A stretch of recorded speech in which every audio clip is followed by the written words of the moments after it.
Good evening, ladies and gentlemen. Thank you so much for joining us this evening. Um, Before I get started, we're in celebration of uh, Juneteenth, and you can see some delicious treats back there. Hopefully, you will indulge yourself once, twice, or maybe three times, so that we won't have to eat those. All right? Um, Starting with the agenda, it says Board of Trustees meeting June 15th, 6 p.m. Public hearing on the fiscal year of 2027 is called to order. Ms. Duncan, will you call the roll, please? Terry Frazier, Present. Noel Garcia, Here. Hope Lavelle, Angela Matthews. Here. Robert Proctor. Here. Chad Taylor. Present. LaShawna Thomas. Here. Trustee Thomas, would you lead us in the pledge of allegiance?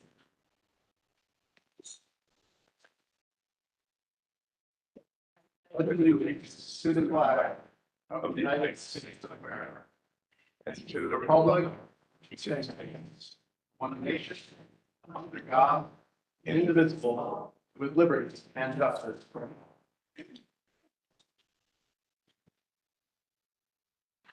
Next on that agenda is public hearing on the fiscal year 2027 budget proposal. We are here tonight to open a public hearing on the fiscal year 2027 proposed budget. As required by law, the Board of Trustees published a formal notice in the Lansing State Journal, on site, and on the Lansing Community College website of this public hearing on the budget for 2026-2027 fiscal year, for which the college proposes to levy 3.755 mills. The millage may be reduced by any required Headley rollback. This millage amount is referenced in the fiscal year 27 budget, and approval of the budget by the Board of Trustees will meet the truth and budgeting statute for the levy of the proposed mills. The board may not adopt its proposed 2026-27 budget until after the public hearing concludes. Thank you for your interest. At this time, the board will receive any public comments, and we kindly ask that you limit your remarks to 3 minutes. Seeing and hearing none. If there are no comments, is there a motion to close the public hearing and adjourn? Thank you, Trustee Garcia. Okay. Thank you, Vice Chair Frazier. It has been moved by Trustee Garcia and second by Vice Chair Frazier to close the public hearing and adjourn. Are there any discussions? Hearing and seeing none. Terry Frazier, Aye. Noel Garcia. Aye. Hope Lavelle, Angela Matthews. Yes. Robert Proctor. Aye. Taylor. Aye. LaShawna Thomas. Aye. Motion carried. Thank you so much.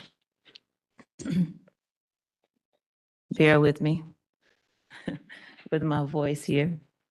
All right. So now we are going to go into the Board of Trustees' regular meeting. Ms. Duncan, would you call the roll, please? Terry Frazier, Here. Noel Garcia. Here. Hope Lavelle, Angela Matthews. Yes. Robert Proctor. Here. Chad Taylor. Here. LaShawna Thomas. Here. We've already adhered to the Pledge of Allegiance. Is there a motion to approve the May 28, 2026 regular Board of Trustees meeting? Thank you, Trustee Thomas. Is there a second? Second. Thank you, Trustee Taylor. It has been moved by Trustee Thomas and second by Trustee Taylor to approve the minutes of the May 28, 2026 regular Board of Trustees meeting. Is there any discussions? Seeing and hearing none, Ms. Duncan, call the roll. Terry Frazier, Aye. Robert Proctor. Aye. Chad Taylor. Aye. Hope Lavelle, Angela Matthews. Yes. LaShawna Thomas. Noel Garcia. Motion carried. We are on to agenda item number 4, additions and deletions to the agenda. Are there any additions and or deletions to the agenda? Seeing and hearing none, moving on to agenda number 5, There's limited public comment regarding agenda items. Ms. Duncan, do we have anyone signed up? No, ma'am, regarding agenda items. Thank you. Patrick? Thank you. Seeing and hearing none, we are down to agenda item number 6, the President's Report. Dr. Robinson? Thank you, Chair Matthews. Good evening, trustees. Good evening, everyone. I have an oral report this evening, and then we have saved time for another special presentation, this one from Dr. Karen Hicks and Mary Crows. And their presentation was provided to the board in advance. I also want to follow up on Chair Matthews' observation about Juneteenth and Pride Month. You'll notice that there's fantastic food in the back. Benita Duncan arranged to have soul food treats for Juneteenth. Thank you, Ms. Duncan. And also there, our colleagues in media and public relations have put out flags and buttons, and also themed ducks. If you have a Jeep, you could add to your duck collection. But very, very proud to recognize both Juneteenth in the month of June and Pride Month. And thank you to Marilyn, PR, and Ms. Duncan for that. I have a brief oral report, trustees, and I always like to start with the written report. And thanks in advance, Patrick, for helping me with the slides. You received the written report in your packet, and it's available online. A few things about the written report. On the cover, we put commencement in about 3 monthly reports because it's such a great day, and you'll see a lot of graduates with their diplomas, but front and center is Miss Anna Maria Horn, who has sung the national anthem for us many times. Great cover here. I also wanted to point out, I haven't pointed this out often enough, but ever since we adopted our new strategic plan, the President's report is organized around the strategic plan goals, so the board can see what we're doing with the strategic plan every month. That's the table of contents.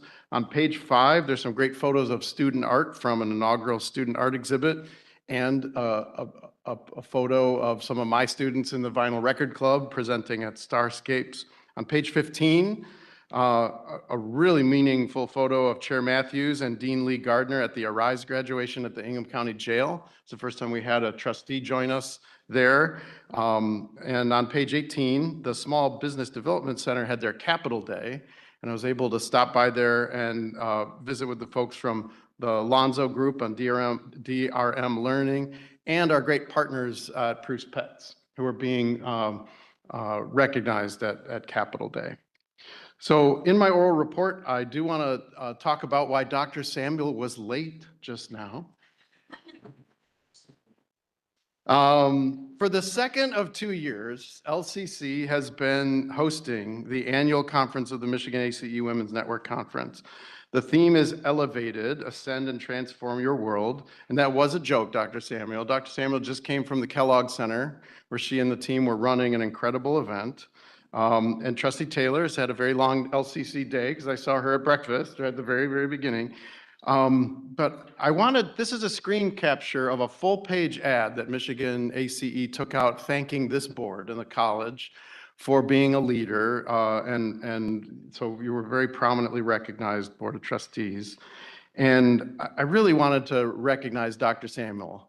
No fewer than 5 times this morning, somebody pulled me aside. Now, at a women's conference, I'm a pretty easy target. They can find me and pull me aside and tell me what an outstanding job Dr. Samuel is doing with the group. It's a great example of leadership. And there was a surprise award that Dr. Samuel, Dr. Rooker, and Penny Tucker were awarded by the conference staff. I'll be back there again tomorrow because our own Dr. Tony Glasgow is receiving an award.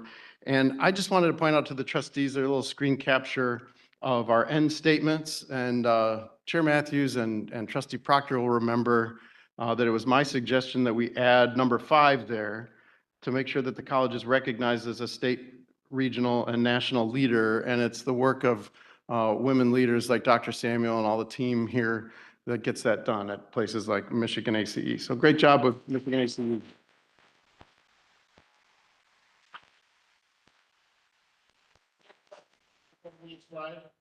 So I have elected to use the oral report, of my president's report, to make a pretty important and significant announcement on behalf of the college.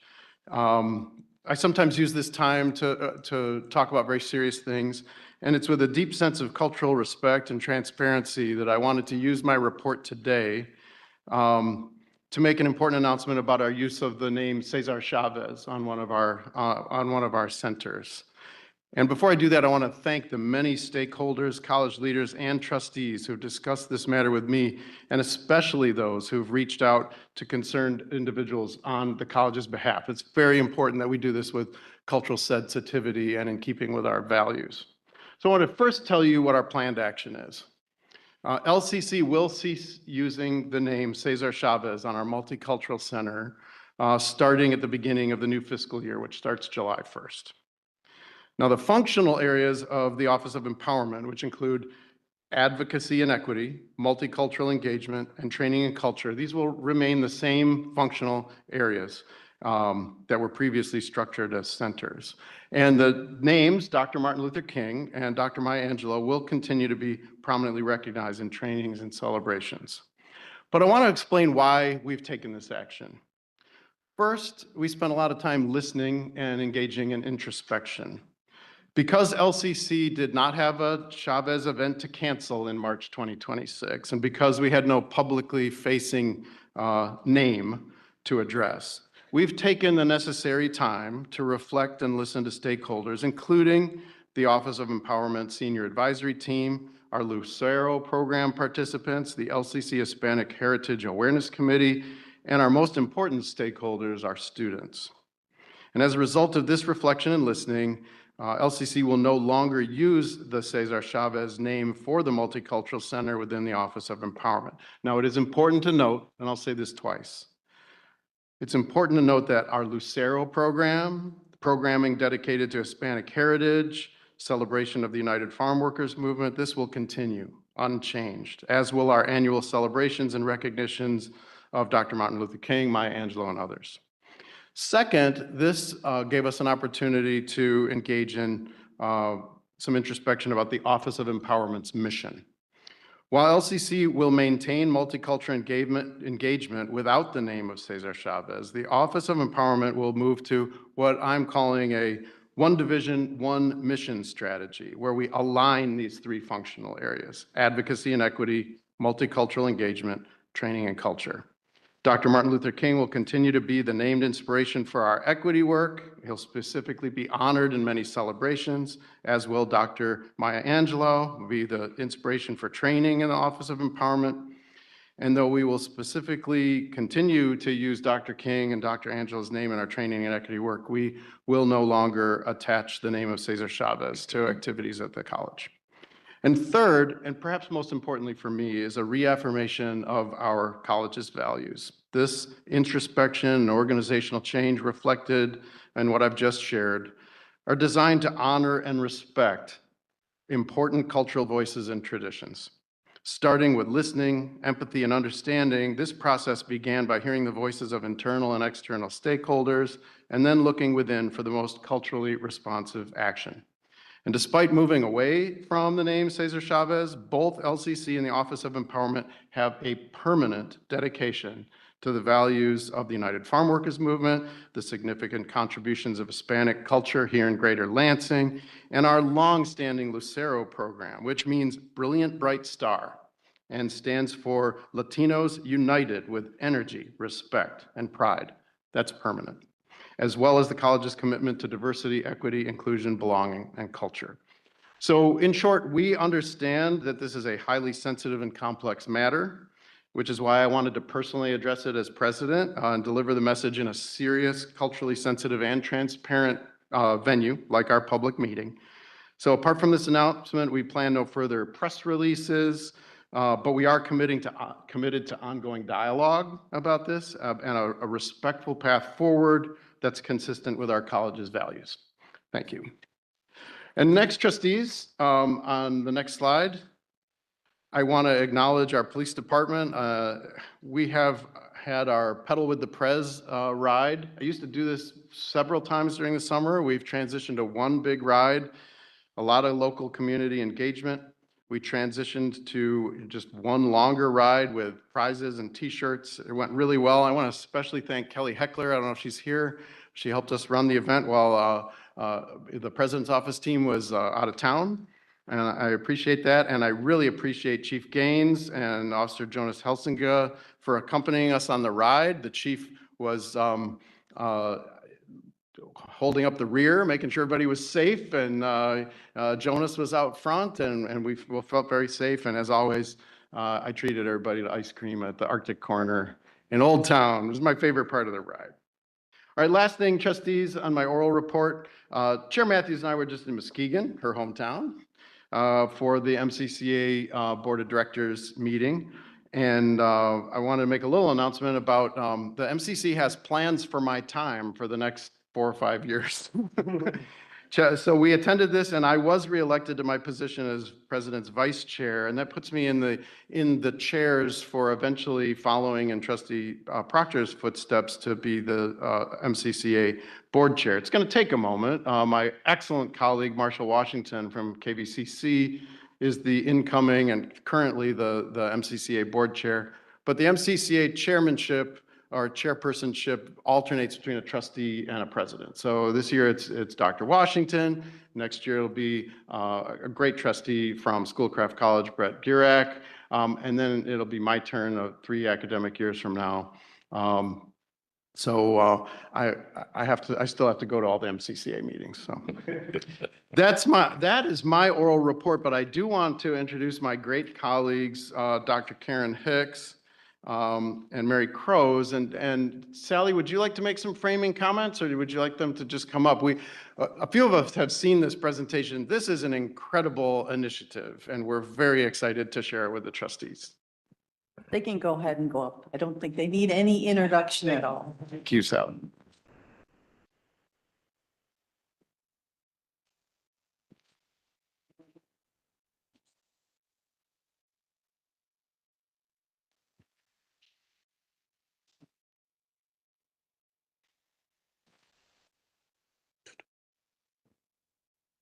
Trustees, Dr. Robinson. Okay. Board of Trustees, Dr. Robinson, Dr. Samuel, thank you for this opportunity. Dr. Welch, Dean Berger, and Dr. Fall, we just want to thank you guys for your continued support and encouragement of this important work. Karen and I are here today to talk about improving GPAs and adopting ELOs. So what we are doing here at LCC is a research study that is IRB approved study. So thank you to the IRB for that as well. We were the initial kickoff for the IRB, so we're proud to say that as well. But we are asking our students to perform cardiovascular exercise, which would be walking, running, biking, stair mill, those types of things, anything that'll get your heart rate up, and then perform a hard test, exam, or presentation. After that, we're asking them to report in a short survey. It's about 8 questions. And what we want to know is how were they as a test taker or presenter before they implemented the exercise, but then how did they do after they did the 30 minutes and then took the exam or presented? And our data results are incredible. So we've been doing this study for 10 years. We started in the summer of 2015 with a small idea. I wonder if this would work. You know, if we got students moving, would it help them with their test scores? And it has grown quite a bit, which Mary will talk about in a minute, how much it's grown over the last 10 years. We've had over 17,000, almost 18,000 surveys filled out in the last 10 years from students with these 8 questions. We let students choose where they're going to apply this intervention. So Mary will introduce it to them, and then they can choose what test, what presentation they apply it to. These charts in the middle tell us what subjects students are applying it to. Mary and I get very excited when they apply it to math, science, your gen eds, where we know, right, they could use a little extra support, and if this little boost helps, all the better. So they report back to us where they're applying the intervention, then we ask them, how did you like it? And then how did it influence your scores? We also ask what modalities they're applying it in. We want to make sure that it's working for online students and hybrid and face-to-face students. Any student and any subject could apply this intervention. So here's what the grades look like before and after. That's on the left side. We do it by grade band. So we're looking at, do you go up or down grade bands? And what we're finding is about 1 in 3 students will go up 1 whole grade band. We're also finding that 5 to 6% of our student population that does this goes from not passing to passing. I will take that number all day long. That's hundreds of students that when they do this simple thing in their class are now going to pass that test. We asked students their opinion. What did you think? Give us some feedback about how this is influencing you. We thought we'd get some complaints about moving and sweating, who wants to do that? But most of what students talked about was affective responses. It made me feel good. I felt more balanced, more focused, more relaxed, ready for the test. I'm ready to go. So we saw some really good signs. Mary and I do this survey every single semester, even in the summertime, for 10 years.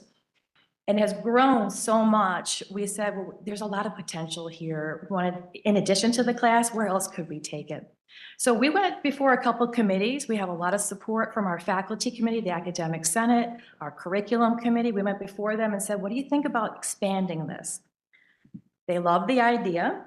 And we've expanded it now into what we call our ELOs. Those are our essential learning outcomes, institutional level learning outcomes. This is saying no matter what chosen program of study that the student chooses, no matter what your major is, you're going to get education in these institutional level learning outcomes. These look like critical thinking, problem solving, teamwork, those really big competencies that you need to get a good job or transfer to a 4-year. So now any student, no matter what their major is going to have one of these learning outcomes available to them, which means our faculty can choose to do wellness-related activities in the course to help improve scores. So roughly just over a year ago, it was adopted without objection. And it's on the website. So we always joke, if it's out there on the web, it exists, right? But we also wanted to talk to a few students and get their feedback and their perspective on their study. And we were lucky enough that some students shared their testimonials. So we're going to share the short video with you. The pandemic hit, I saw that the #1 comorbidity was weight. I didn't realize all the other health benefits that came with it. I had trouble sleeping.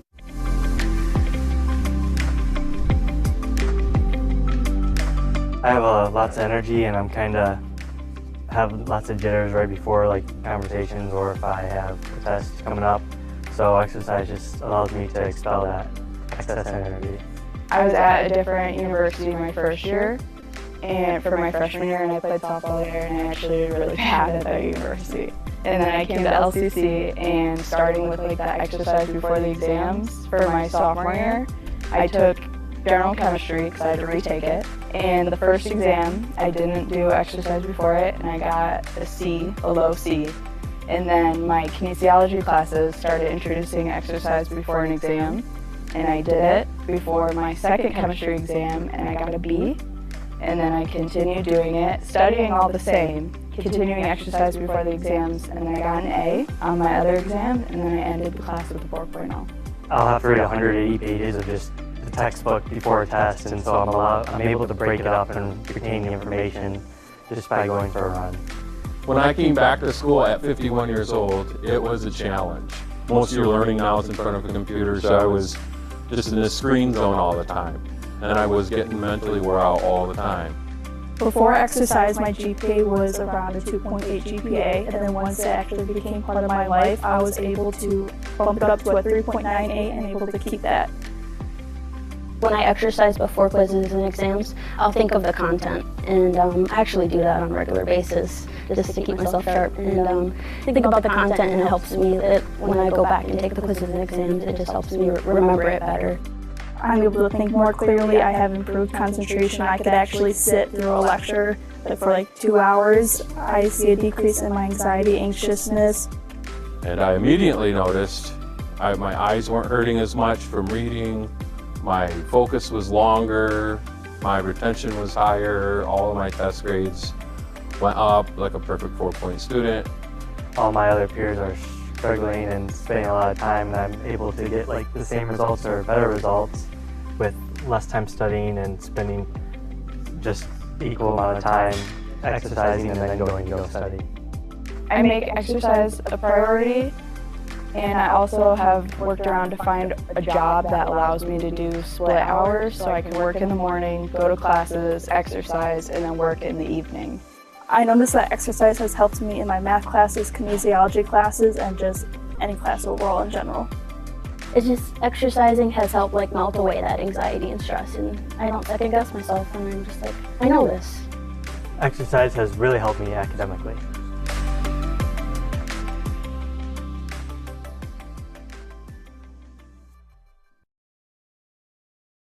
I've watched these videos that we have, and every time I get goosebumps and I can hear Zafora say, it just melted away my anxiety. And I just love it. So besides presenting to you all, Karen and I have had the opportunity to present statewide for K-12s, other community colleges, trends, and actually at one trends presentation, we're not sure who it was, but the gentleman said, "Does Steve know the work you're doing?" And we said, yes, he does. And we've had the opportunity to also present nationally for community colleges in Arizona, as well as the HLC. With this and spreading the word, Karen and I were approached and said, well, if you're doing this for students, can you do this for employees? We said, of course, because we know that this also helps with productivity. So from that, we created a Know-How in 90, which is an administrator training. It's part of your packet, but our administrators here on campus created a document that has all kinds of ideas, wellness ideas. It is overwhelming at first, we understand that, but our goal is to take one of those and apply it somehow to you, to an individual. Wellness is such an overarching word, we're not going to define that for you. We want that to be defined by the individual. And then from the feedback from that presentation, these are just a couple comments that our colleagues shared with us. It was their favorite presentation so far, best training yet. Thank you for motivating me to be healthier. And I've shared your information when meeting with students. So again, thank you for the time.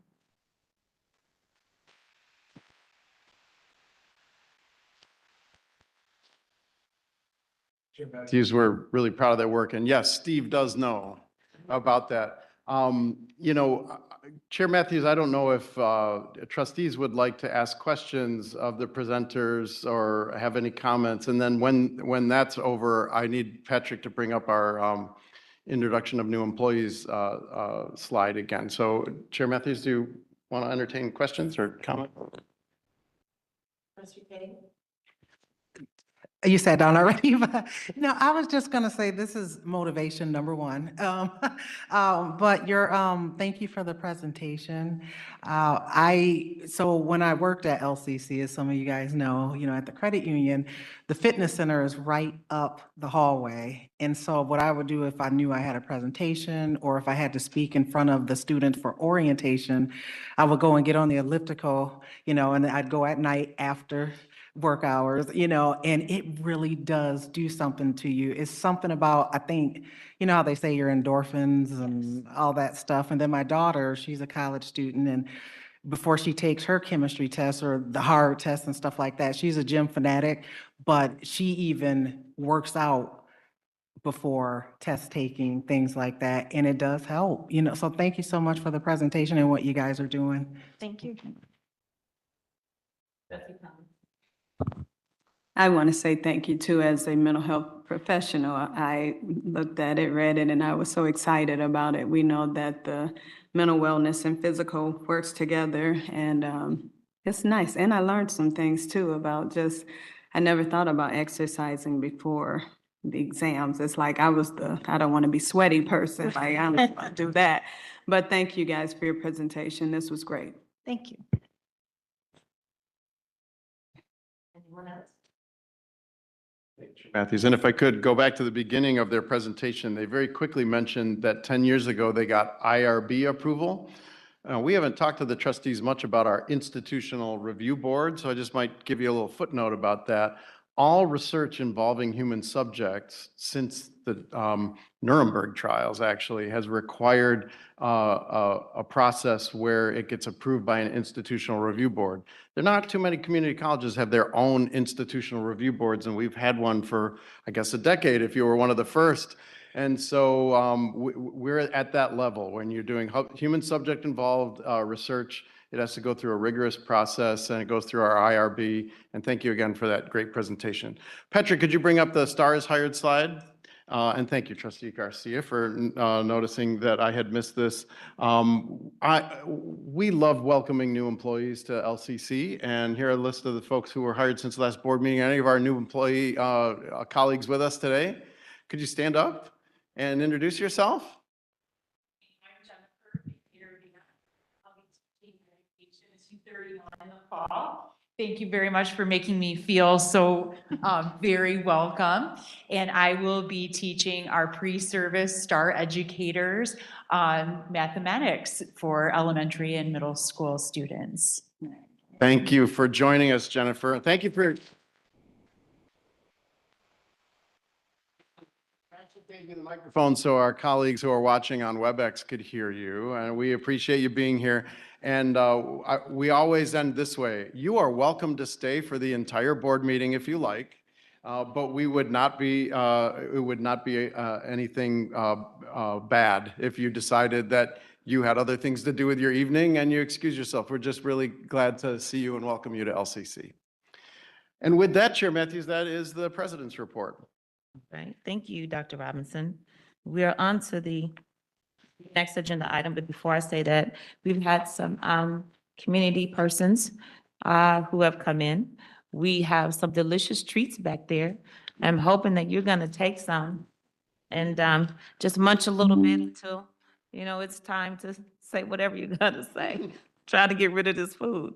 And thank you so much for being here. Going on to the consent agenda. Are there any removals, colleagues, that you want to remove from the consent agenda? Okay, Trustee Taylor? I'd like to remove 7B, B4, virtual desktop server replacement. Okay, cooperative purchases. Virtual desktop server, okay. Trustee Thomas? Thank you, Madam Chair. I would like to remove B1. Okay. Digital signage players, is that, okay. Are there any other removals? Seeing and hearing none, is there a motion to approve consent agenda items? A, Board of Trustees employees 1 and 2. B, cooperative purchases 2, 3, and 5. C, request for proposals 1 and 2. Thank you, Vice Chair. Thank you, Vice Chair Frazier. Is there a second? Support. Thank you, Trustee Garcia. It has been moved by Vice Chair Frazier and supported by Trustee Garcia to approve items, consent agenda items. A, Board of Trustees, employees 1 and 2. B, cooperative purchases 2, 3, 5. And C, request for proposals 1 and 2. Any discussions? Seeing and hearing none. Ms. Duncan, call the roll. Noel Garcia, Aye. Hope Lavelle, Chatham Taylor. Aye. Angela Matthews. Yes. LaShonda Thomas. Aye. Terrence Frazier. Aye. Robert Proctor. Aye. Motion carried. Thank you. Is there a motion to approve consent agenda item B, cooperative purchases 1, digital signage players? I moved here. Okay, thank you, Trustee Taylor. Is there a second? Thank you, Vice Chair Frazier. It has been moved by Trustee Taylor and second by Vice Chair Frazier to approve consent agenda item B, cooperative purchases 1, digital signage players. Discussion. Trustee Thomas. I just wanted more information about it. I'm not for sure who could give that. Chair Matthews, I knew Mark Smith was here for a reason. Trustee Thomas, Mark Smith, if that's okay, Dr. Samuel, did you want to make a framing comment as Mark comes up?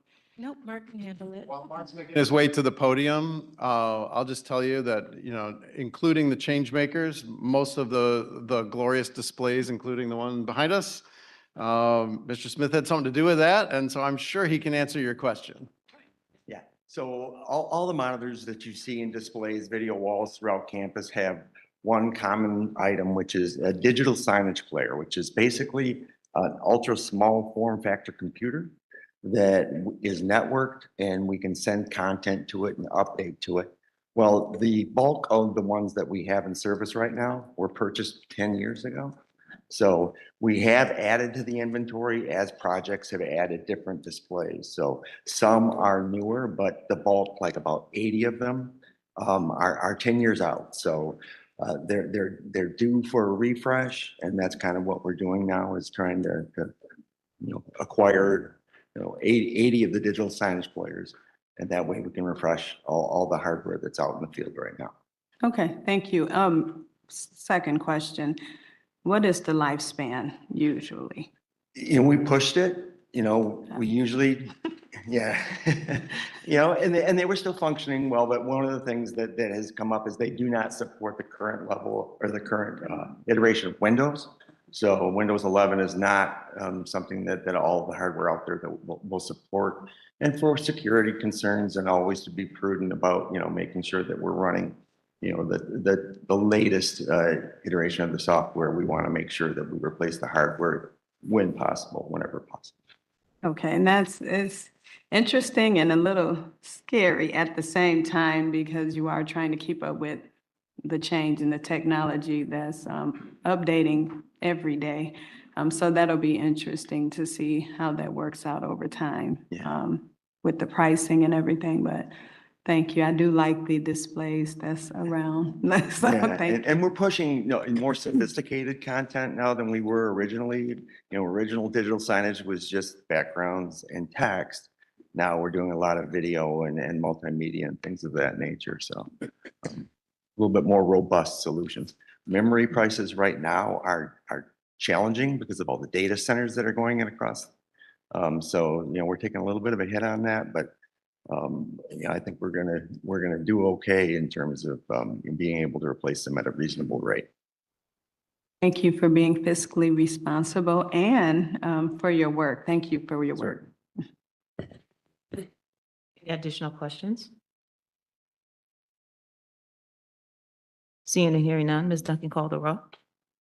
LaShonda Thomas. Aye. Angela Matthews. Yes. Robert Proctor. Aye. Sharon Taylor. Aye. Hope Lavelle, Noel Garcia. Yes. Terrence Frazier. Aye. Motion carried. Thank you.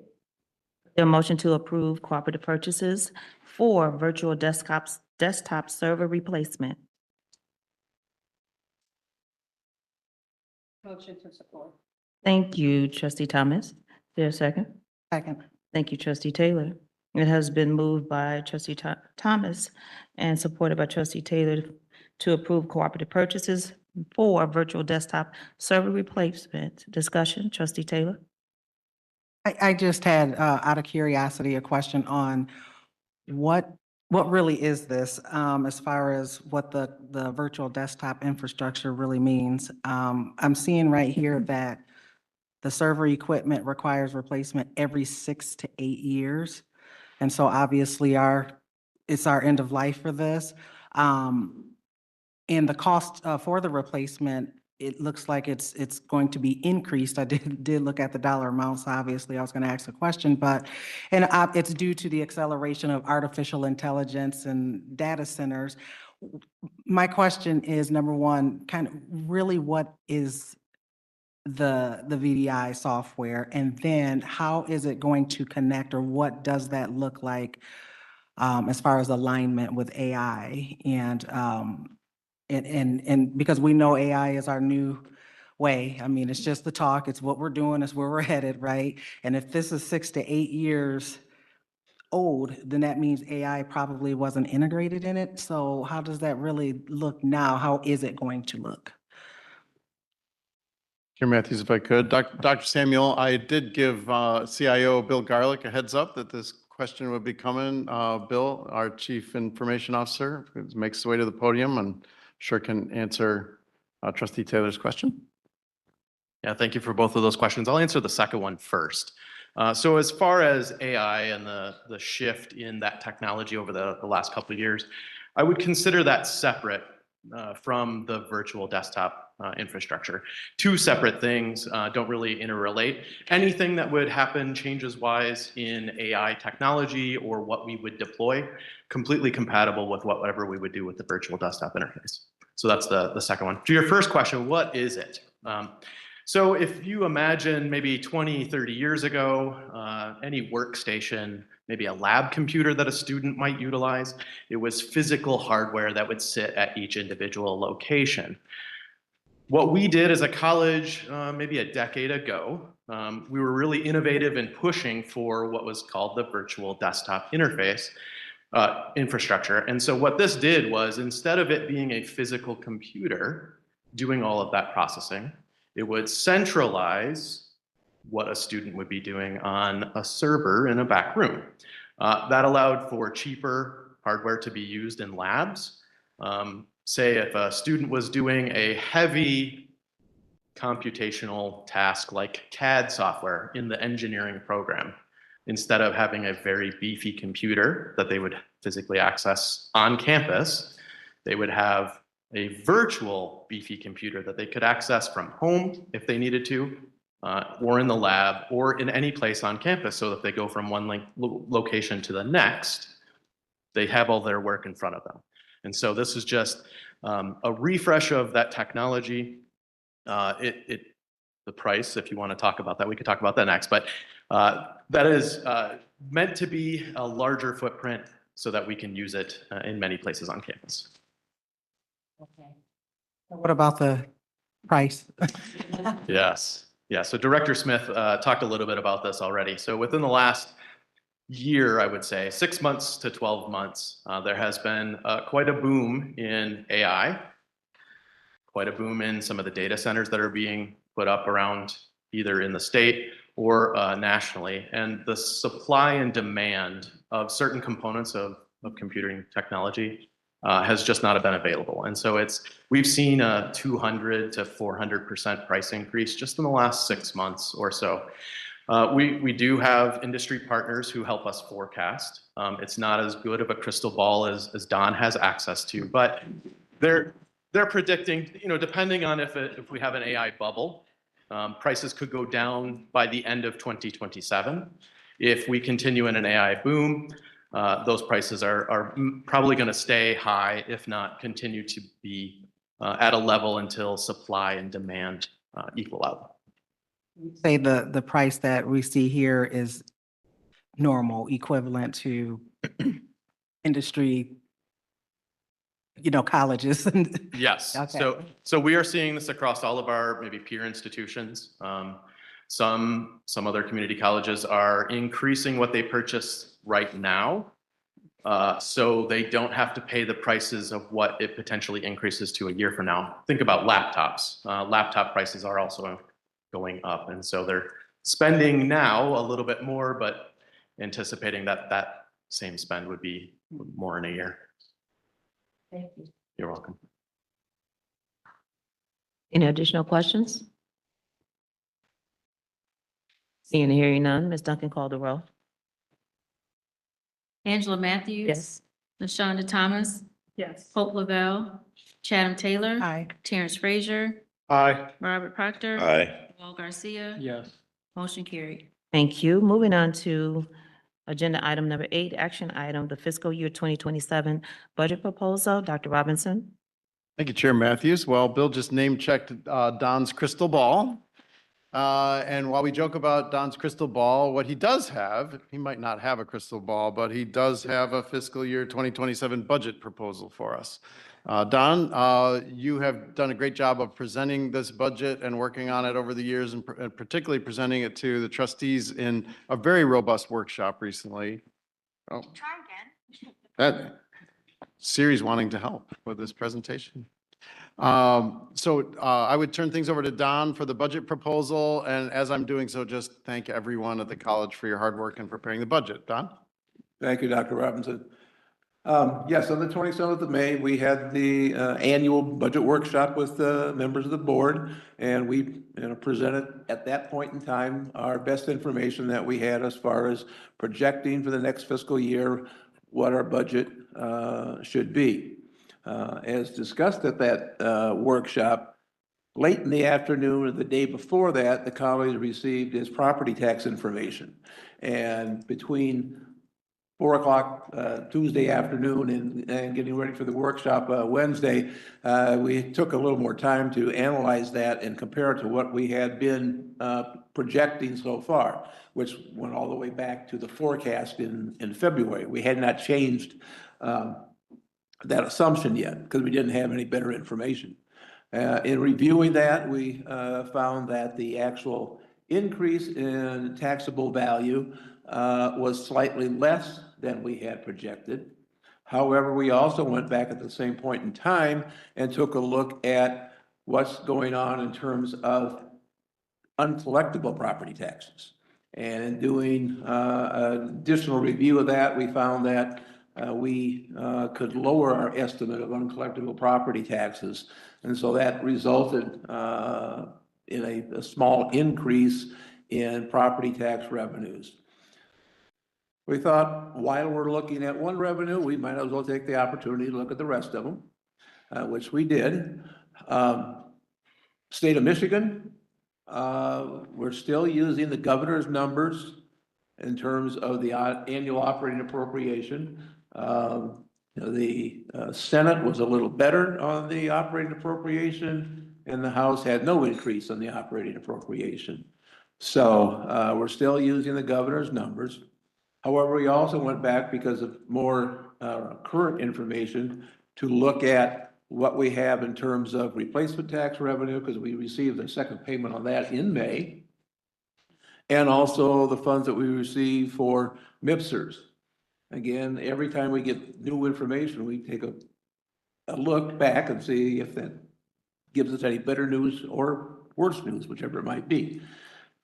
In the case of both MIPSers and the replacement tax, it gave us thought that we should increase our estimates for next fiscal year for those revenue sources. So that it was an increase.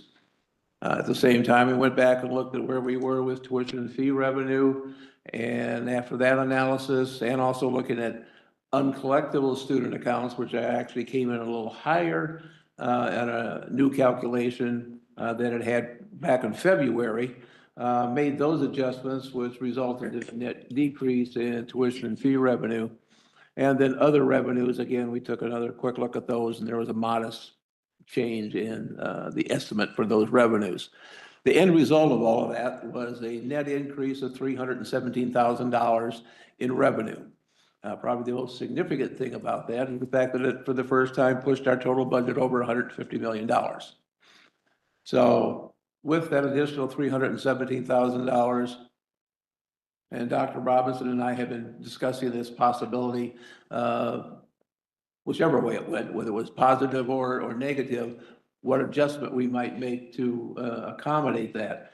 And if there was going to be additional resources budgeted, our number one priority was to increase the amount of funds that we're transferring to the Capital Development Fund for to accumulate ongoing funds to be available for future capital projects as outlined in the Campus Master Plan, however long ago that's been now, about a year and a half, almost 2 years, I think.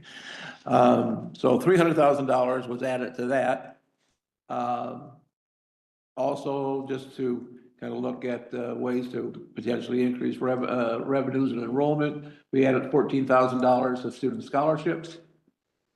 And then, of course, when revenue goes up, we also have to increase the contingency. So the remaining $3,000 went to increase the contingency to keep it at 1% of budgeted revenues.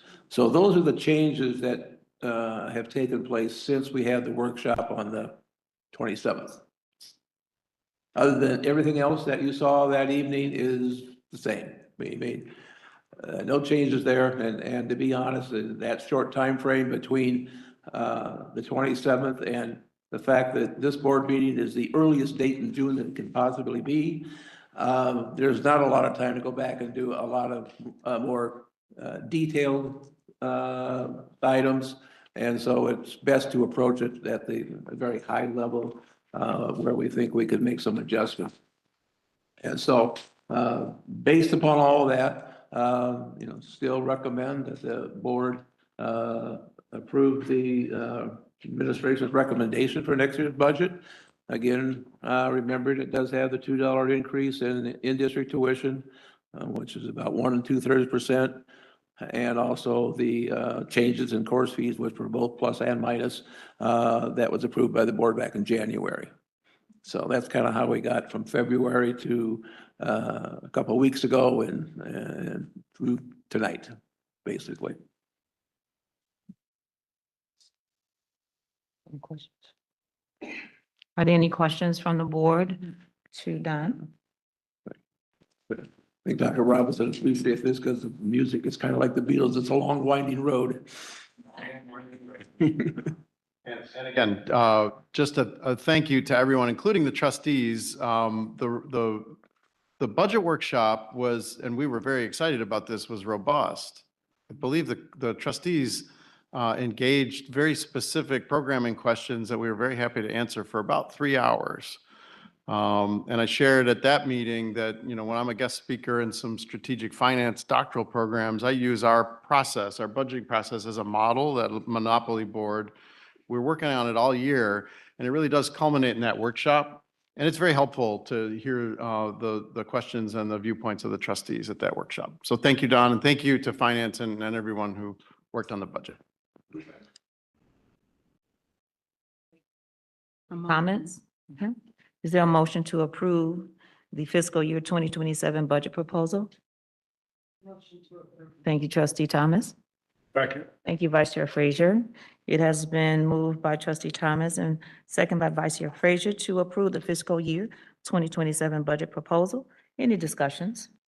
Hearing none. Ms. Duncan, call the roll. Chatham Taylor. Aye. LaShonda Thomas. Aye. Angela Matthews. Yes. Robert Proctor. Aye. Hope Lavelle. Terrence Frazier. Aye. Noel Garcia. Yes. Motion carried. Thank you. Dr. Robinson, we're on agenda item number 9, monthly monitoring reports. Thank you, Chair Matthews. As we do every month, we take a big look at the budget and then we do the monthly financials, and the monthly financials are in the packet for your review. Don, any comments about this month's financials? Nothing really has changed since last month. We are proceeding well, given the fact that we had increased enrollments over what had been budgeted. And so this year we'll end up in a good position. And that obviously bodes well for next fiscal year, so that we don't have to kind of worry about what may or may not happen at the end of this fiscal year. We will be in good shape.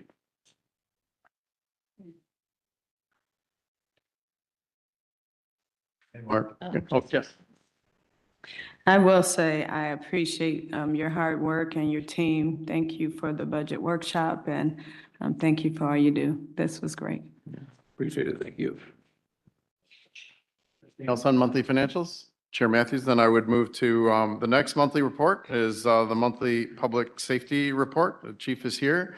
As you know, our department has a citizen contact questionnaire that they hand out to members of the public, and we record all those transactions on a monthly report that the trustees see. And if there are any questions, the chief is here to answer them.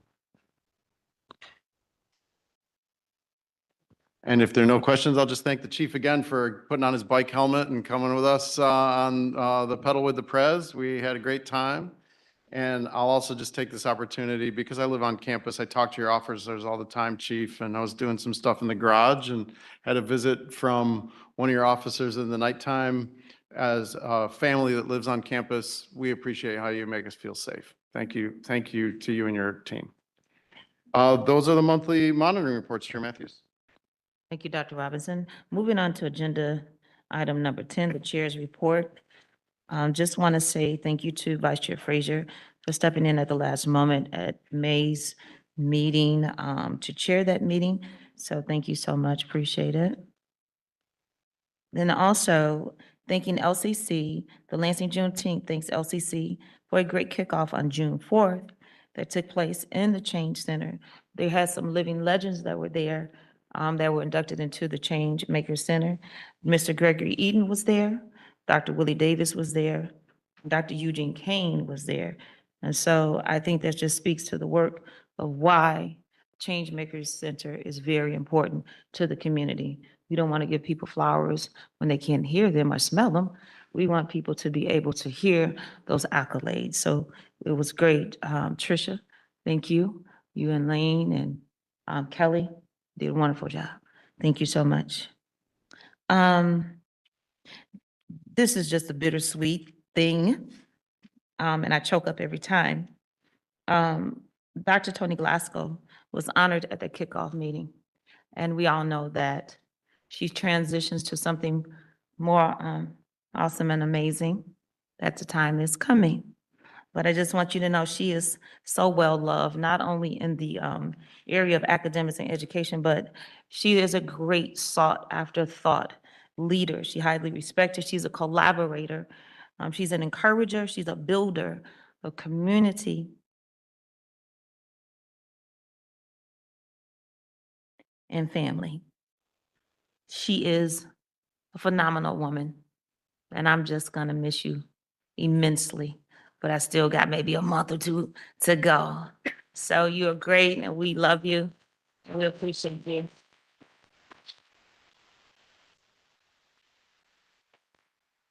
Let's see, many happenings around town for Juneteenth. But I just want you to really embrace the historical content and context of it. Celebrations are fine. There's a reason why it's celebrated. It's a reason why. It is a tragic situation that turned into a triumphant victory. So we'll talk about resilience and perseverance. And so as we celebrate, let's just remember why we're celebrating. And lastly, we are traveling to, oh, I'm sorry, I forgot. My bad. Okay, give me a minute. Short on breath. In attending the MCCA directors committee meeting, there was something that they asked us, trustees, the presidents had their own, but they asked us, and I thought it was pretty interesting, what do we want or expect from MCCA? And then what do we want and expect from each other as we serve on that board? And the number one thread that came across was the word RESPECT, is respect. And so given the climate and what's happening, we have to remember to respect one another, respect our positions, respect our titles, respect what we've done, what we've accomplished, and what we're trying to do. And we owe each other that respect. So, and then also the priorities for advancing student success and talent development. We talked about the Michigan Achievement Scholarship, Michigan Reconnect, dual enrollment in early middle college. That was a very robust conversation. I'm not sure why people haven't really caught on to that, but LCC has been a forerunner with dual enrollment, and then capital outlay. So that was a very great meeting. I'm not going to talk about the fun we had on the boat, none of your business. What was done on the boat stays on the boat. And so we just had a really, really good time. And lastly, we are traveling to our summer conference, and that will take place July 29th through the 31st at Mission Point, Mackinac Island. It's MCC's 60th anniversary. They've been doing this Randy and her team from continuing the charge. They worked very, very hard to keep us abreast of legislative priorities and thoughts that are going on. And so trustees, you have a blue folder. It has your itinerary. It has everything that we are in need of in order to have a safe journey and a great conference. Thank you, Ms. Bonita, for putting that together. You're welcome. Making sure that we are all good. Now, she doesn't know I'm gonna do this, and then I'm gonna segue to something else. I think it was last month. You may have mentioned it, Dr. Robinson.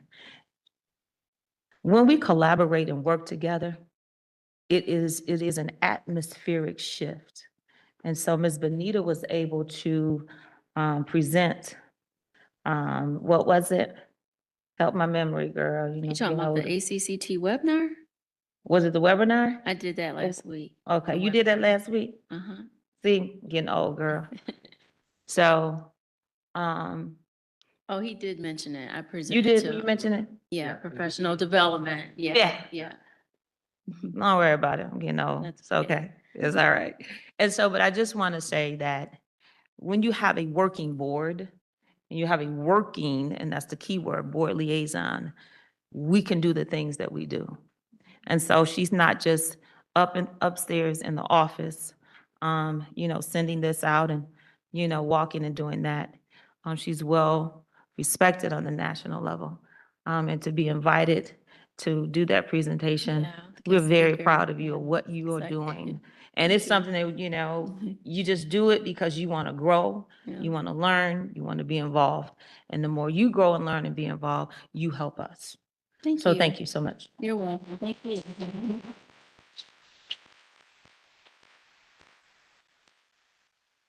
Dr. Selena Samuel? Usher has something called A Bad Girl. You know the song. It's a really nice song. And so thank you so much to you and your team for the Michigan ACE, and for what you do in that area. And you help to keep us on the minds in the state of Michigan to all the other, ladies who come together as a sisterhood, number one, but to learn from each other. It is a massive undertaking, but you do it with such grace, as if it's just like you're breathing second nature. So to you and your team, thank you so much. And we thank you for all you do.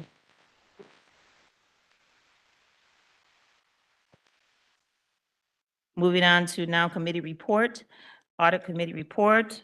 Dr. Proctor for the professional services plan for the year ending June 30th, 2026. Madam Chair, before I begin, I'm going to follow up on what you said about Ms. Duncan. You're going to hear from her again this evening, and how great she is and how great an asset she is for Lansing Community College. And you all know what I've said many times over the course of time I've served as a trustee. She's the most valuable person I know of at this institution. So let me segue to the audit committee. We met on June 1st with a preview of the upcoming audit plan. I've written this out, so I'll read it so I wouldn't forget some of the things, and I haven't covered everything. But again, we met for the purpose of receiving from Raymond, the college's external auditing firm, through Michelle Fowler, the CPA, who's our engagement principal, who's assigned to LCC, the professional service plan for the year ending June 30, 2026. In short, the plan includes 1, the scope of services to be provided, 2, a schedule of the due dates for conducting the audit review, 3, timing of review and of various aspects of the audit, 4, key audit and accounting matters of interest, 5, a statement of the significant risk of material misstatements of financial records, and 6, new accounting pronouncements. I'm not going to talk about each of those. But with regard to scope of services, no changes in the scope of services is expected to be provided from what has occurred in the past. The plan contains, however, the following statement, which I thought was significant enough that I ought to read that to you. We are to conduct, that is the we being Raymond, our audit of the college in accordance with accounting standards generally accepted in the United States of America and the standards applicable to financial audits contained in government auditing standards issued by the Comptroller General of the United States and Manual for Uniform Financial Reporting for Michigan Public Community Colleges. We are not expecting any scope limitations or any other matters that would cause us to issue anything other than an unmodified opinion on the financial statements of Lansing Community College. We're going to be an award recipient for the umpteenth time. With respect to due dates, that's fairly short.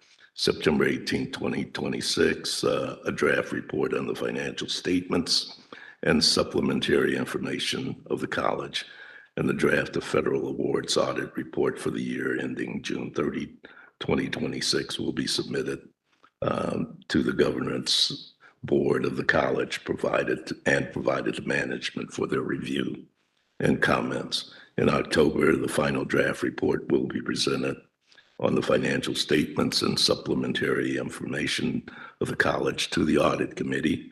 And October 26th, Ms. Fowler will be present for the board meeting to present the audit report. Timing of services has to do with the schedule of the field work conducted by the audit firm. I won't go into key audit and accounting matters of interest. I put a note to myself, you ought to see the audit replan. And finally, significant risk of material misstatements.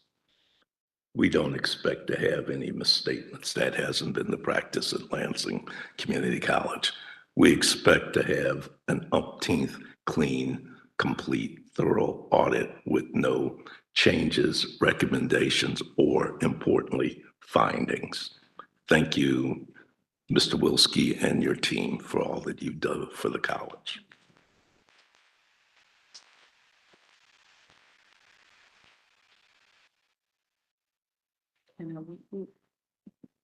Okay. Say something. I think you're still up.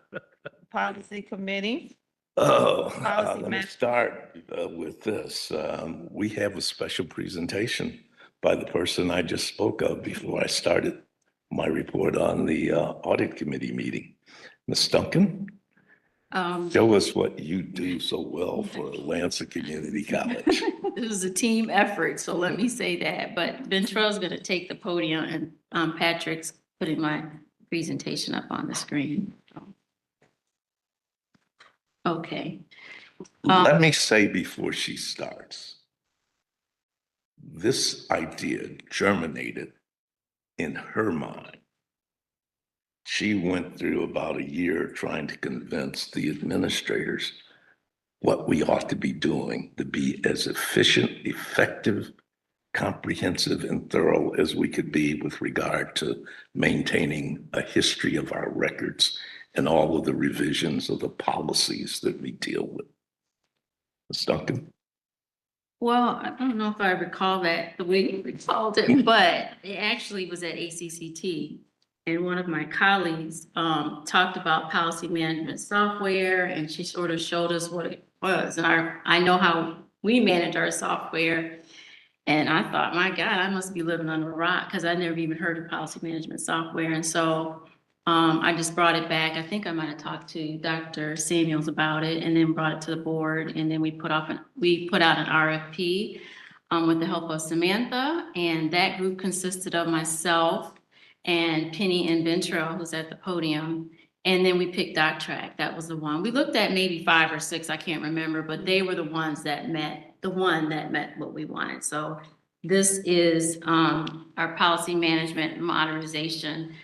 The next screen, Patrick. So that's exactly what DocTrack has been able to do. It has modernized the way that we manage our policy management software, because right now it's just on the website and we manage them within private files. So it's allowed us to have a more centralized policy management platform. So far, the college policies, I'm in charge of all the college policy, and Ventrell and Penny worked on all the SOPs and more than just standard operating procedures that come with that. But I've transferred over so far 104 policies and 28 retired policies. So we've been working on this for a year. All the historical revision has been preserved in the new software.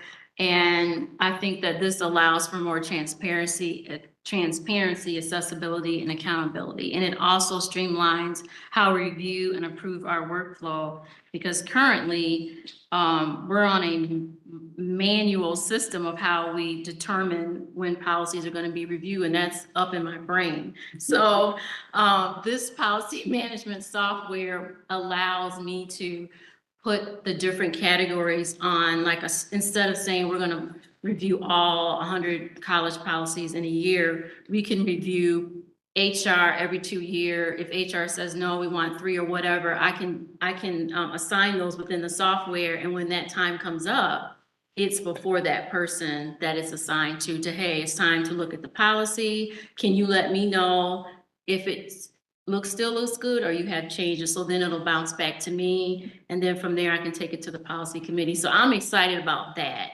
And not only that, it'll also do it for the governance policy, keep us on track with those as well. So, and it allows us to do that. And as much as it's helping me, it's really more so the next screen, Patrick, more so probably helping Penny in her area, because I think what they do is even more detailed than what we do. And they have like a work group. So this is what our current website looks like if you don't go out there. So it's a nice website.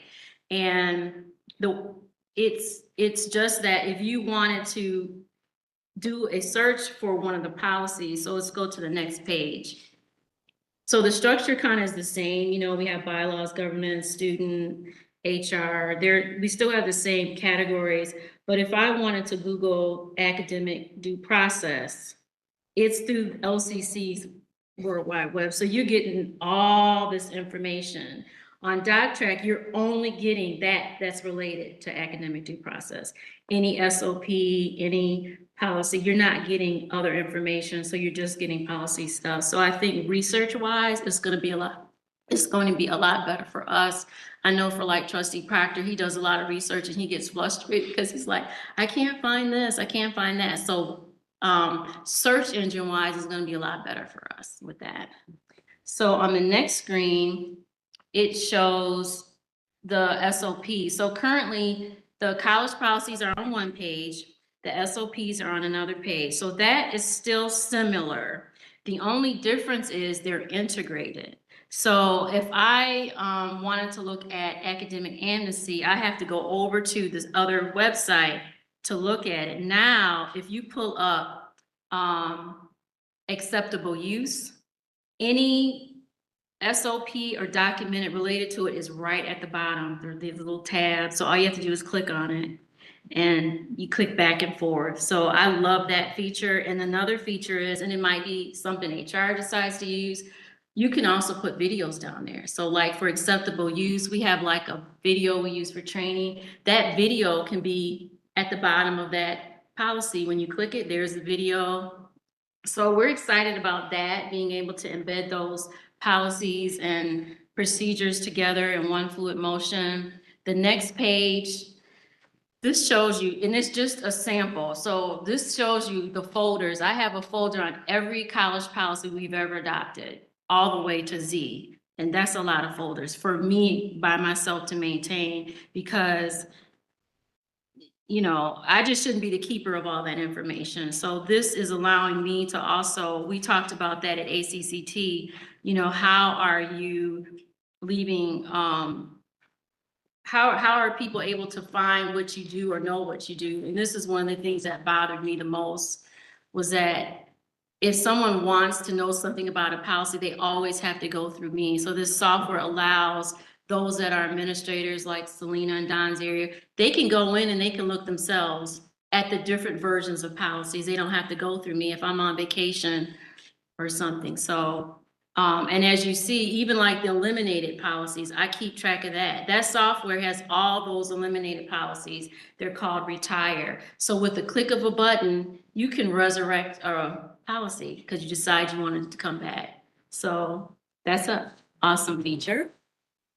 On the next page, this shows you acceptable use. So if you were to click on my private folder, it's more than this, but these are all the different versions. 2002, 11, 12, 14, 21, 19. That's a lot to keep straight, you know, and I think I do a good job at that. But the policy management software keeps track of that for me. So it was our account manager, project manager from DocTrack. He suggested that I just start from scratch and keep these folders. I was like, nope, I'm going to put every policy in. So I put in 2002, and then I went back and put in the revisions of 2004, and then I went back and put in the revision for every 104 policies that we had. It took me a year to do that, but now it's all in the software. So if you were to click on acceptable use, from the back end, you would see that there's 10 versions. You don't have to open a folder. So if Dr. Samuels clicked on it, she could see, oh, it's on the 10th version. She could do a policy comparison. She can compare 2002 to whatever she wants. She can look at those. She doesn't have to go through me. All that historical data is now in this policy management software. So I think that's great.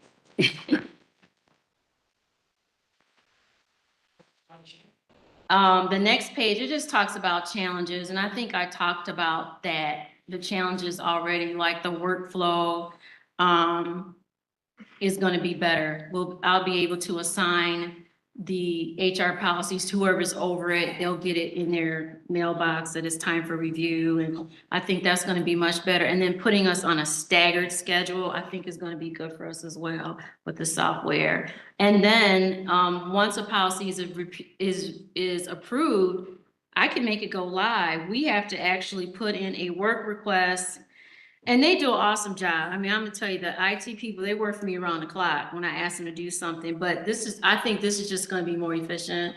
We can make it go live, and if there's a mistake, we can correct it. If like, you might see that there's a strike through that maybe you forgot to take out, we have to put in another work request, submit another document. Well, we can just go in and correct it and make it instantaneously live. So I think in that, it's just gonna free up our hands a little bit more with that.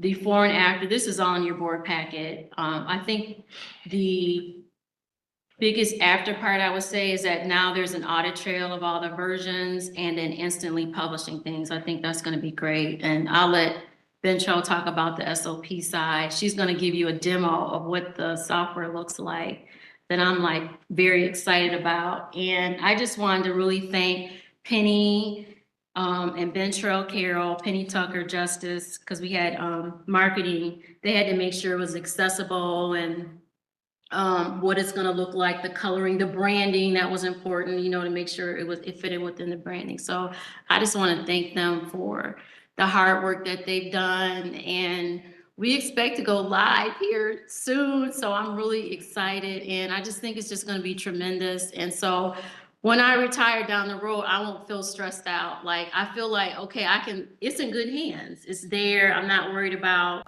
information being lost, and no one has to worry about information being lost from me as well. So I'm excited about what DocTrack is going to do for us.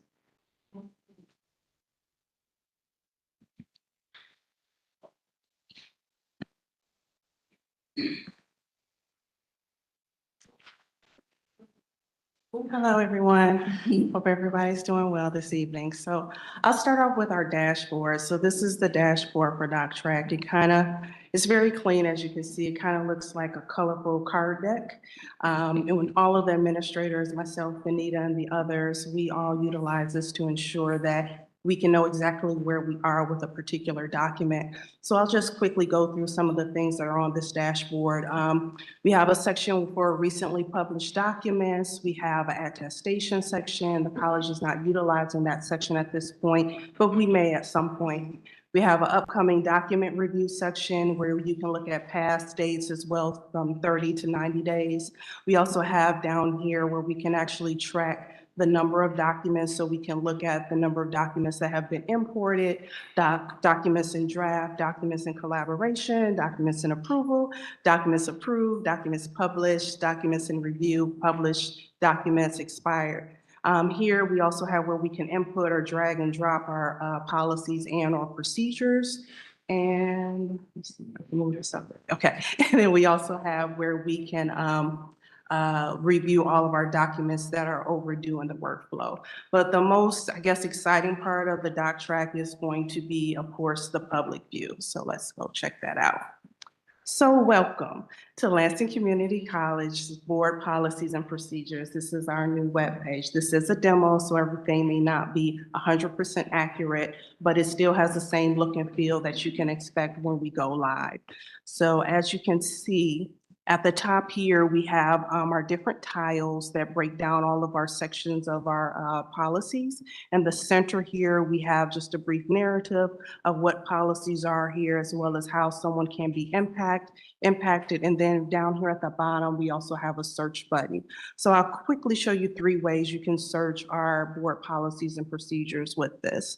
The first and easiest one is going to be to go through these tiles. So we have the different tiles. We have the section 1, which is the board bylaws, section 3, which is student and instruction, section 4, human resources, section 5, finance, section 6, administration and facilities, section 7, miscellaneous, and then we have our standalone standard operating procedures. So say you were interested in finding out something about students in the classroom, you wanted to see what policies we have for that. So you can just click on the section 3, students and instructions, and you will see all of the board policies we have regarding students. So let's say we pick the first one here, academic amnesty. When you click on it, you will see our template. We did create a new template, so you'll see all of them have our new logo. Additionally, we have the title and the policy number. Everything is still the same in the body for our policies. They all still contain our purpose, our scope, the general information, responsibility, last time it was reviewed. But the one thing that Benita spoke to is that everything is now in here. So if you look down to the left here, in the left corner, you see an attachment, and it says Academic Amnesty SOP. So the SOP, or Standard Operating Procedure, is right here. You can quickly just click on that, and then our Standard Operating Procedure will populate. All of our Standard Operating Procedures have this general cover letter here, just general information, but once you get to page 2 and continue, you have all of the information you're looking for. Most people are looking to get to section 5, the procedure that breaks down everything step by step. This is also very easy to maneuver. You can toggle through both. So if you said, okay, I had an opportunity to review the procedure, I need to get back to that policy. Again, you just go back down to the bottom left-hand corner, click on the policy, and then the policy will reappear. So that's pretty easy. Another way, if you want to get back to the web page, in your top left corner, you see a home button. Once you click on that home button, that will take you back where we were. So then let's go to the search button. Like Benita was saying, the search, the way you can search things here is amazing. So say you get an email or call and somebody's asking you about records and you want to know all of the records policies we may have. So you can just type in records and you can search, and you see we have 46 records here, and you see all of these different policies we have. So you see we have our academic records, we have employee personal records, we have even SOPs in here. Anything related to a board policy or SOP that has records in it will populate. So let's say you said, I was talking about, it was a student issue, so let's look at academic records.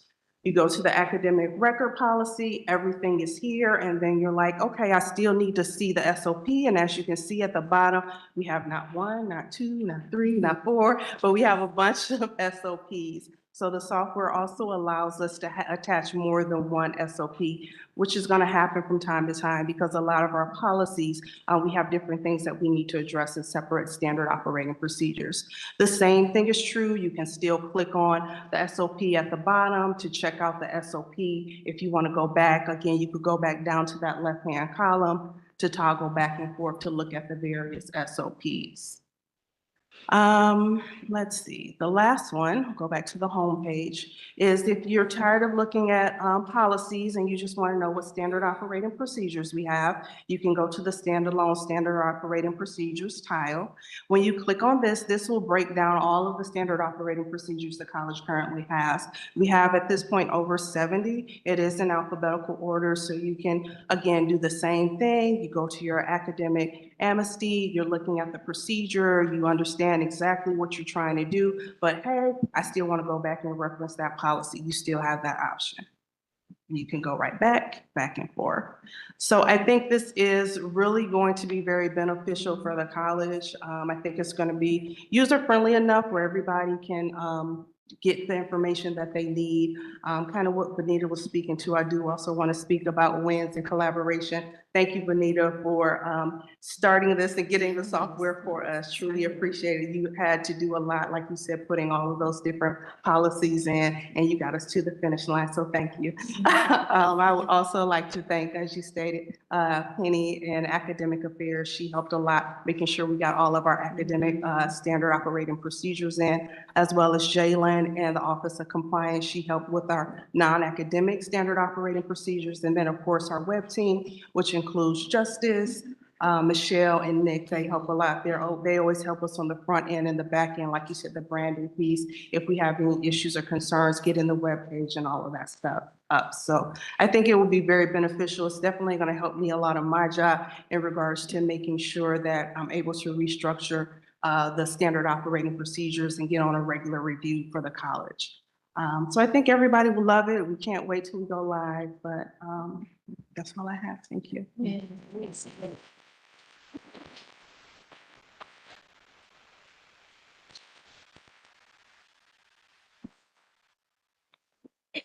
So thank you, and I just want to thank you again, Madam Chair and Trustee Proctor, just for allowing us to have this space. And as you could tell, we are so excited about it. So yeah, thank you.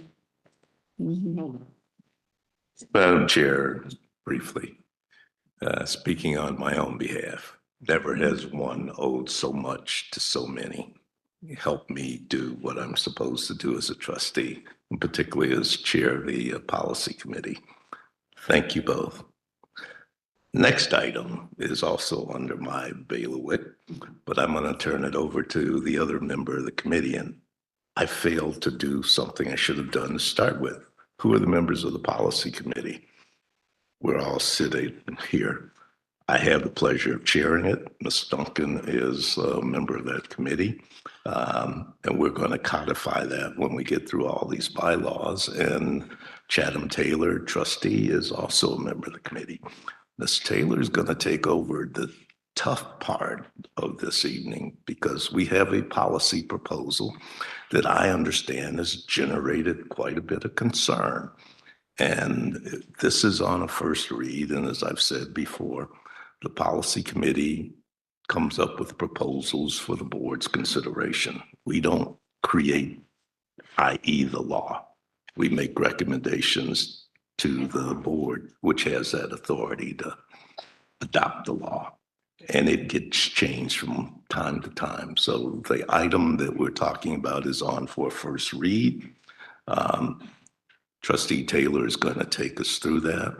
I'll share with you that it'll be revised before we get to a vote either in September or perhaps October. So we're already deliberating on some revisions to the proposal. It's 1.6 of the board bylaws. Trustee Taylor. Thank you, Trustee Proctor. So again, I'm part of the policy committee as well, and I just want to follow suit for the policy committee and Ms. Duncan for all that we do. We meet a lot, okay, but we do it and we put all of our efforts into these policies. And so this particular one, again, to reiterate what Dr. Proctor said, this is tonight we are going over board bylaw 1.6, which is a first read. And just as an overall summary, the revisions to bylaw 1.6 significantly strengthens governance clarity, strategic oversight, and policy development procedures such as greater board accountability and role definition, enhanced strategic planning oversight, improved transparency and procedural consistency, formalization of trustee-driven initiatives, stronger policy development and review processes, clear delegation of presidential authority, modernization and alignment with governance policies and Michigan law or Michigan compiled law. So those are, when you look at this policy, these are the things that that really clarifies each section. And I just want to bring focus to a couple of areas on the policies, on the bylaw. The first part, authority and powers reserved by the board, 1.6.1, number 8. Approve the issuance of college program and certificates, and approve the establishment or discontinuance of education programs and courses. And then I'll go back to that one, but I'll also bring attention to 1.6.2 strategic plan, where we're talking about the board providing strategic direction by engaging in retreats, workshops, and focus groups. But then also we added something new to this, which is the board-generated idea at the end. So you'll see all of that in red. So back to 1.6.1, number 8. So these are, when we're talking about approving programs and certificates and also being a part of the discontinuation of them, we're talking about the main larger programs, not individual courses. Because we understand that there's individual courses and a lot of them, okay? So in those particular programs, there's certain courses that correlate that we, as a policy committee, would like to, we feel as trustees, we should be aware of. We seek to approve and have knowledge as trustees in honoring our fiduciary responsibility to our role, being in the know. So being in the know about anything happening really, but especially when programs are, and I'll use the phrase programs of study because it is a matter of wording, and we are, like Dr. Proctor said, going to be relooking at that. But we just want to be in the know. And if that means that those larger programs, just to, the mechanism of how we choose to do that, us as a policy committee, we still want to look into that. But from our seat on the bus, we're thinking we could have, data collected, which I'm sure the administration does, and, provide that to the trustees. That way we look at it, we can have a presentation, during our board meetings on the larger programs of study. We can look at it to, as a board, because we're not just looking at this body. We wanted this to be in policy form for future bodies. And so that's why we added that. I heard from a couple of my board colleagues, and they would like to be in the know on the discontinuation of programs as well. I do believe, and I'm sure that Dr. Sally and her team and the administration will be meeting probably between now and September, just to kind of see how that all looks and all that. But again, this is just a first read. We can always have more reads if we need to. But this is a first read. And then, of course, as a board, we vote as well. So that's what that one, I just wanted to kind of pull that forward. And then also 1.6.2 strategic plan, if you look in red, it says the board, this is new, the board provides strategic direction by engaging in retreats, workshops, and focus group discussions that allow trustees to examine emerging trends, assess institutional priorities, and identify opportunities for future growth and innovation.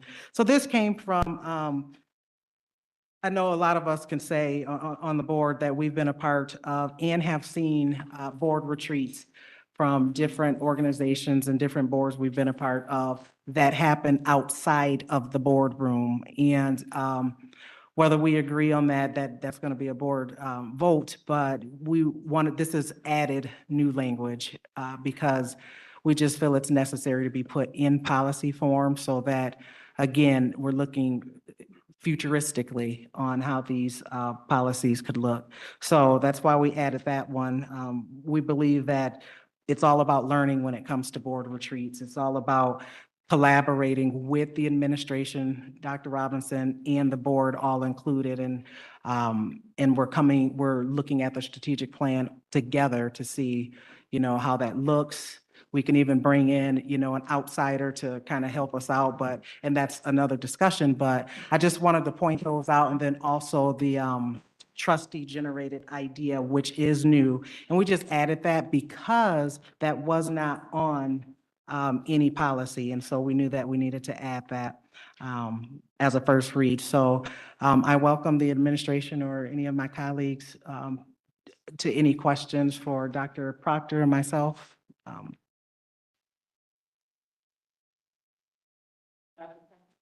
Madam Chair, thank you. Some of you may regard one of these proposals, particularly 1.6.18, as a sea change. That has to do with who's authorized to establish or discontinue programs. The Community College Act, as I read it, 389.121, has the term may, that the board may do certain things. And part of that is establish programs, call it courses of study. I've had this dialogue with members of the administration over the years.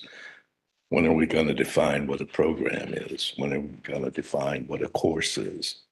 Is there anything in between we ought to be dealing with? As I read the act, I'm not one who thinks we ought to delegate as a board to the administration the determination of what kinds of curricula or programs of study the college ought to be providing to the residents of the Greater Lansing Community College District, or those who come here because they think we offer something of value that's not available to them elsewhere. And I recall the time when this room was packed with people who had concerns about the elimination of programs. The administration at that time didn't raise an issue about this is within our bailiwick, says that's a board decision. And I think that's where it resides. So that's just Robert Proctor speaking about how he reads a section of the Michigan compiled laws. And having worked for the legislature many years ago, I understand how difficult it is to write things with the kind of clarity that people expect of us. And what I see may be different than what others, but we can always work that out. Thank you, Madam Chair. Any other comments? Okay. And just kind of tag on to Dr. Proctor's opinion. Sorry, that has been expressed. And it just says, it goes back to that word, RESPECT, is that there has to be a level of respect with regards to what we all do, and confidence that that we are doing the work and that we are working collaboratively together to better the college that impacts our students, our staff, and administration. And so I am just hoping that the concerns, whatever they may be, that they'll be talked about. We can always talk about anything, and that we'll come to an amicable resolve so that it's beneficial to everyone. And that's all I would like to say about that. Okay. All right. So, Madam Chair, if I may conclude that you have this before you as a first read. People can weigh in and offer recommendations, et cetera, comments, and we're certainly taking those under advisement. It won't be voted on tonight. It probably won't be voted on in September.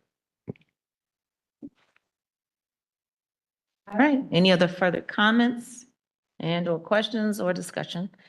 Seeing none, we're going to move down to board members' report. The first one is the foundation report by either Vice Chair Frazier or Trustee Garcia. Yes, thank you, Madam Chair. Just 3 bullet points here. The foundation received a $15,000 gift for Elton and Jan Granger Scholarship and STARS Operating Endowment. Also, the foundation received a $5,000 gift for the LCC Cares.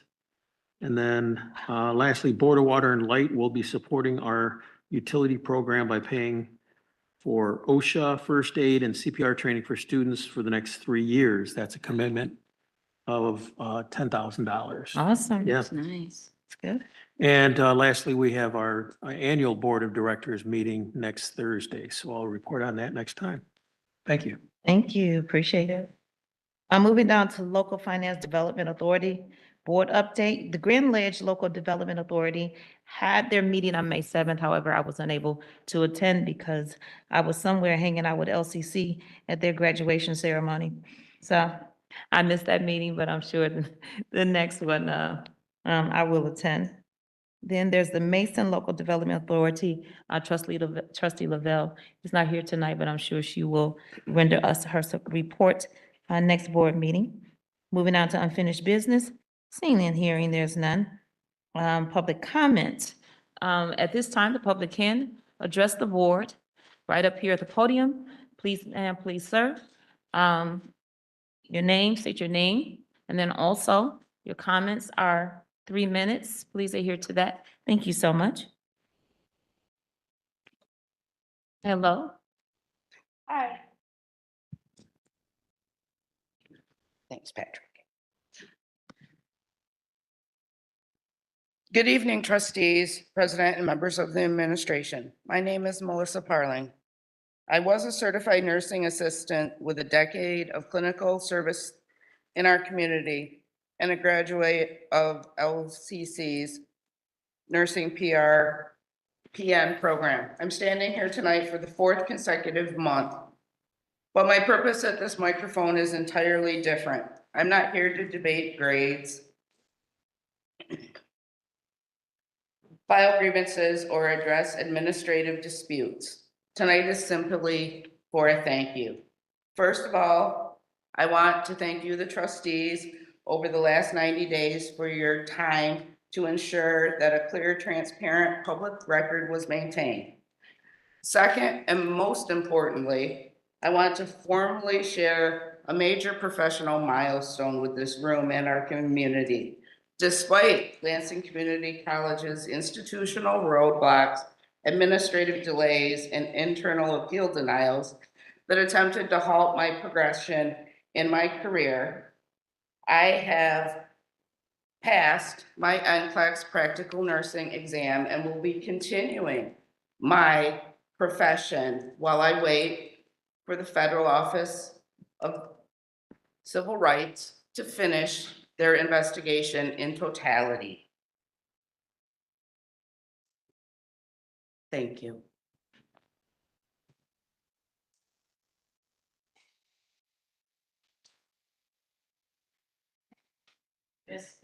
Patrick, do we have anyone else signed up to speak?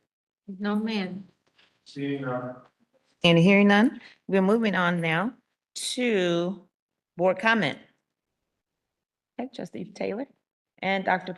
Proctor after that. Thank you, Chair Matthews. So I just wanted to, I had the pleasure of attending the first day of the Michigan ACE today. And I just want to, I know that they said it already, but I just want to give kudos and shout Dr. Selena out, because the way that she runs that show and speaks even on stage, and I tell you this all the time, but you just do it with so much poise and ease. And it's just, they had they always have the keynote speaker. Well, I don't know if it's always, but last year and this year, Dr. Mimi Brown. And when I tell you, she's one of those speakers that's just, she lights the room up and she sets it on fire. And today she did exactly that. But one of the things that I took away from that, and it was, she talked about different beats, and she even played music and acted like she was a DJ and stuff like that. It was really cool. And one of the things that she said, beat number 2, by the way, because she had different numbers. She said, you can't control the outcome, but you can control the outlook. A lot of times we live in the circle of control. We live in a lot of ways, things that we have no control over, but we do it. And so I had to ask myself, where am I putting my energy? Do I focus on things out of my control? What am I carrying? She had us write down on a sheet of paper everything that we are responsible for. And when, I don't know about everybody else, but when I was writing down everything I'm responsible for, I instantly was just like, oh my goodness, like I got a little anxious, you know? And because we're so quick to say yes to everything, her thing is you saying yes to everything, you're missing the yes in something that is probably a little bit more important that you should be saying yes to, such as family, such as, you know, your pets, whatever that is. And I just took that away because a lot of times I know it can't just be me, but we say yes, yes, yes, and we focus on things out of our control. And, you know, so I just wanted to make sure I brought that up because I walked away feeling very uplifted from that conference. And then also one more thing, I had the honor to go to an event that was here in our Michigan room. Last week, it was a gala. And it was a community member, a community leader who led this gala. And it was her 40th anniversary for her newspaper, her media, that she's done for 40 years that she took from her parents and she's thrived with it. And it was, when I tell you, and I'm saying this because number one, she chose LCC to do it. But then number two, I had the honor of speaking, you know, on behalf of her, and that was amazing just speaking about her because she's so awesome. But then I wanted to give a shout out to Patrick and Kelly Heckler. And also, yes, she's looking at me. But Dr. Tanya McLean, because she was also there and we kind of talked a lot and stuff. But the way that LCC showed up for that event, even though it wasn't an LCC event, they showed up. I mean, everything was smooth. You could tell that we take a lot of pride in what we do for our community. So I just wanted to make sure I said that because they did an awesome, awesome job. So. Trustee Proctor? Thank you, Madam Chair. I don't want to put a damper on this celebratory gathering we collected here, but I attended Workforce Development Board meeting earlier in the month, and then that was followed up by last week's Lansing Economic Club luncheon. And Bob Tresice spoke, as well as the director of planning for Delta Township. Bob had mentioned at the workforce development meeting some things that were concerning, and I don't know the implications for educational institutions, but what he said was it wasn't that long ago that Michigan was in the top 10. As of now, we're in the bottom 5. That's in the economic development models. I've been on the workforce development board for a number of years. And this region, the greater Lansing region, is always compared to Wisconsin, Madison, Wisconsin, and Austin, Texas. Why? They're the capital cities of the respective states, and they have major educational institutions. And we were trying to be like them, become a knowledge-based economy because manufacturing was declining. Well, Austin wasn't mentioned this time. It's Nashville. Why? They're growing. I don't know what happened in Texas. But back to what Mr. Tresice said about we need to be growing economically, and we're in recession, essentially. He didn't use that term. I'm going to go back through my notes so I can amplify on this at our next board meeting. To say what it is that Mr. Tresice is giving us a warning about, and particularly back to this issue, what ought Lansing Community College to be planning on in educating and preparing our students for a future that may be a whole lot different than what we've experienced heretofore. manufacturing isn't necessarily where it's going to be or has been. Thank you. Thank you, Trustee Proctor. Okay, as we round this out, I just want to say, when you have a couple of powerful community persons, leaders in government and business that sits amongst you, then there's must be honor that is given. So thank you, Mrs. Kelly Ellsworth Etchison, for coming in and just sitting and, being amongst us. She wears a lot of hats. She has definitely placed LAFQ on the map. LAFQ has supported various programs and things and events that LCC has done. And she's just got a heart for the community. So thank you. She's the Chief Marketing Officer and Chief Diversity Officer for LAFQ. And when others were shying away from the Chief Diversity Officer title, she said no. And so she's been moving the charge in that area. So thank you for being here at our meeting. And then we have a City of Lansing at-large council member here, Councilwoman Tamara Carter. You try to sneak in. At first I looked, I said, I think that's her. And so thank you so much for being here. We truly appreciate it. You could have been anyplace else on what night is it? Monday. Yes, I'm sleeping, whatever. So, and if I missed anyone else, please charge it to my head and not my heart. Lastly, I want to recognize this woman because she's very quiet. She sits to my right, your left, in the back.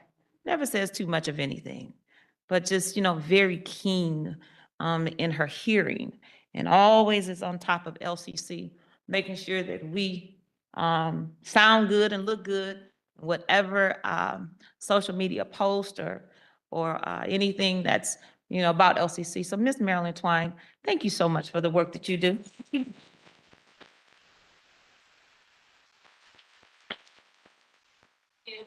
Power, one of many here at Lansing Community College. So thank you so much. And with that, we will move on to closed session. Madam Chair, I move that the board enters into closed session, pursuit of Section 8A of the Michigan Open Meetings Act to consult with our college attorney regarding trial and settlement strategies in the connection with pending legislation with Cocker and Duffy versus Lansing Community College, and also have a conversation to discuss the board executive assistant liaison's yearly performance review per her request to be undertaken in closed session. Thank you, Vice Chair Frazier. Is there a second? Thank you, Trustee Garcia. Is it moved by Vice Chair Frazier and second by Trustee Garcia for the aforementioned closed session, the reasoning? And so all in favor say aye. Yeah. Opposed? We Ayes gotta have do a roll, I'm sorry. on I'm closed sorry, session, I'm moving sorry. real quick. Terrence Frazier. Aye. Robert Proctor. Aye. Angela Matthews. LaShonda Thomas. Chatham Taylor. Hope Lavelle. Noel Garcia. Aye. Motion carried. Thank you so much. you. Let's convene upstairs at 8 o'clock, trustees, for the closed session. Thank you so much, everyone. There's Please still take to some be- dinner to go. There's a Yes. lid so you can close it and take it Yes. home.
your notes, man. Let me see your notes. You got it right? Okay, yeah, don't say that. Actually, man, you got it. You got it. Ow! Terry Frazier. Stop.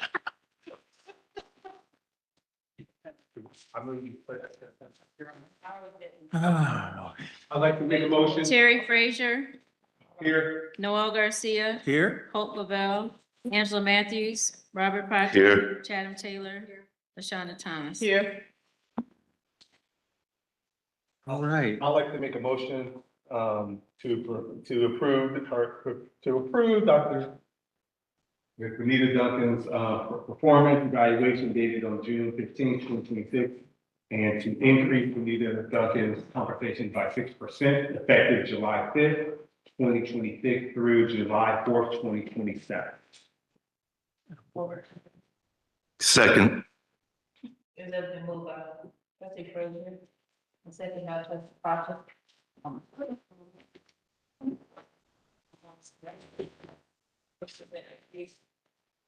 Via legal opinion by attorney. And discussion.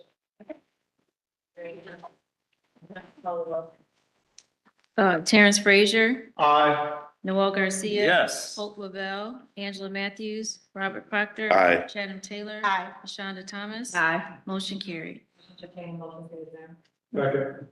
Thank you. All in favor, say aye. Aye. Opposed?